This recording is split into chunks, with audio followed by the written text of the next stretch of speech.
നിങ്ങൾ അറിഞ്ഞോ, ഒറ്റപ്പാലത്ത് ഇങ്ങനെ ലൈവ് ആയിട്ട് നിൽക്കാൻ ലൈവ് 7 സൂപ്പർ മാർക്കറ്റ് നിങ്ങൾക്കായി ഓപ്പൺ ആയിരിക്കുന്നു.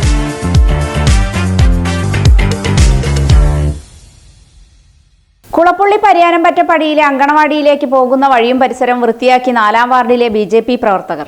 അങ്കണവാടിയിലേക്ക് പോകുന്ന വഴി മെയിൻ റോഡിൽ നിന്ന് കുത്തനെയുള്ള ഒരു കോൺക്രീറ്റ് പാതയാണ്. മഴക്കാലമായതോടെ കോൺക്രീറ്റ് പാതയിൽ പൂപ്പലും ചളിയും നിറഞ്ഞ അമ്മമാരും കുഞ്ഞുങ്ങളും വഴുക്കി വീഴുന്ന അവസ്ഥയിലായിരുന്നു. 2 ദിവസം മുൻപ് കുഞ്ഞുമായി വന്ന അമ്മ വഴുക്കി വീണ കൈമുട്ടിന് പരിക്കും പറ്റിയിരുന്നു. ഇതിനെ തുടർന്ന് 4-ാം വാർഡിലെ BJP പ്രവർത്തകർ അങ്കണവാടി റോഡ് വൃത്തിയാക്കുകയായിരുന്നു. പിഞ്ചു കുഞ്ഞുങ്ങൾക്കും അമ്മമാർക്കും സുരക്ഷിത പാതയൊരുക്കിയ ശുചീകരണ പ്രവൃത്തിക്ക് BJP Kulappully area general secretary Rinu Ram നേതൃത്വം നൽകി.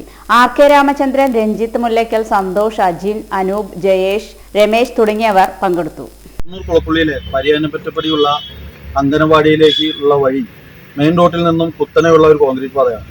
മഴക്കാലമായതുകൊണ്ട് തന്നെ പൂപ്പൽ നിറഞ്ഞ് വളരെ വഴുക്കി വീഴുന്ന ഒരവസ്ഥയിലാണ് ഉണ്ടായിരുന്നത്.